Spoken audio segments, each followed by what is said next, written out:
warmly welcome at the Mallorca Blockchain Days. My next guest is Professor Philip Bagus. Warmly welcome. Great having you here. Thank you very much. It's a pleasure. Can you give a short introduction about yourself and your relation to Bitcoin and blockchain? Yeah, so I'm Professor of Economics in Madrid at Universidad Rey Juan Carlos. I'm an economist in the Austrian tradition. And one of my main research interests is, well, monetary theory and business cycle theory. And I wrote my PhD thesis about deflation. So, and deflation, and here comes the connection to Bitcoin, is something that many people fear and accuse a Bitcoin standard not to be able to cope with. Or they say that deflation is a problem in a Bitcoin standard because you cannot prevent it by just increasing the money supply, because the money supply is fixed, it's programmed that at some point it will not increase anymore. So if then there's economic growth, prices would fall, and this would be a problem. So this is the reason why I have been invited by Saifedean Amos and by Stephen Oliveira to talk about deflation, because it's something that is very interesting to Bitcoiners. So what are your research insights on deflation, particularly in relation to Bitcoin? Can you share some? Yeah, there are different types of deflation, different causes. There's deflation caused by economic growth, which is something very beneficial for everyone. There's higher productivity and then prices fall. So this is nothing to be feared. There's no problem at all that prices fall due to increase in productivity.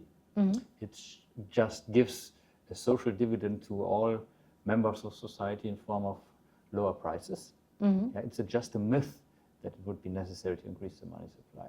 Then we have cash building deflation, that is when people increase their demand for money. For instance, when there's an increase in uncertainty, people want to hold higher cash balances and they demand more money, and as a consequence, ceteris paribus as well, prices tend to fall. But this is also not bad, but it's good. It's the solution to the problem, because people want to hold a higher cash balance, and real cash balance, they achieve it through the fall in prices. Then we have bank credit deflation, which is the third type. It's caused after an artificial credit expansion. There's a boom, there's a bubble, and then the malinvestments become apparent, and there are losses, and companies go bankrupt. And then the banking system gets into trouble, and they restrict the loans. They don't give loans anymore. They want to increase their reserves. And this is then the money supply shrinks. In the same way that during the boom, the credit expansion have increased the money supply, now it shrinks.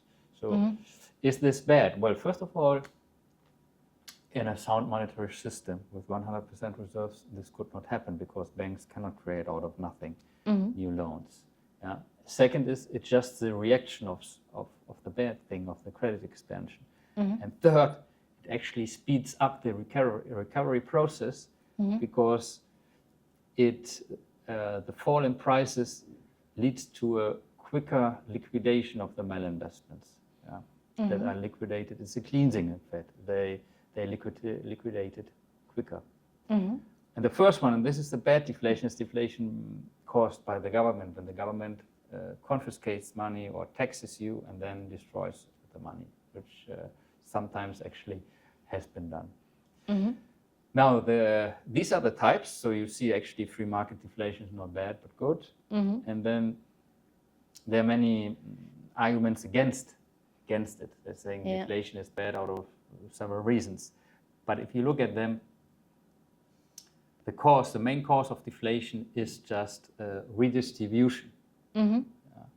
Because though there are always people who buy and sell, in every exchange there's a buyer and a seller. So the buyer wants a lower price, the seller wants a higher price. So the buyer is in favor of price deflation, and the seller is against it. So if there's a general tendency for prices to fall, you may be on the winning or the losing side. It depends on if your buying prices fall faster than your selling prices, or if it's the other way around. Then you're on the losing side. But it's not a problem for the economy as a whole. Maybe a problem for you, but it's good for me. So it depends on which side we both are. We cannot know. What is clear, for instance, that debtors, they are on the losing side, in the same way as debtors on the winning side in inflation. But the creditors are then on the winning side. Thank you so much for the very interesting insights now on deflation. You're here now for the first time on the Mallorca Blockchain Days. What's your favorite part about it? Atmosphere is fantastic. The first time I'm in Mallorca, and here at the beach and the sea, it's incredible.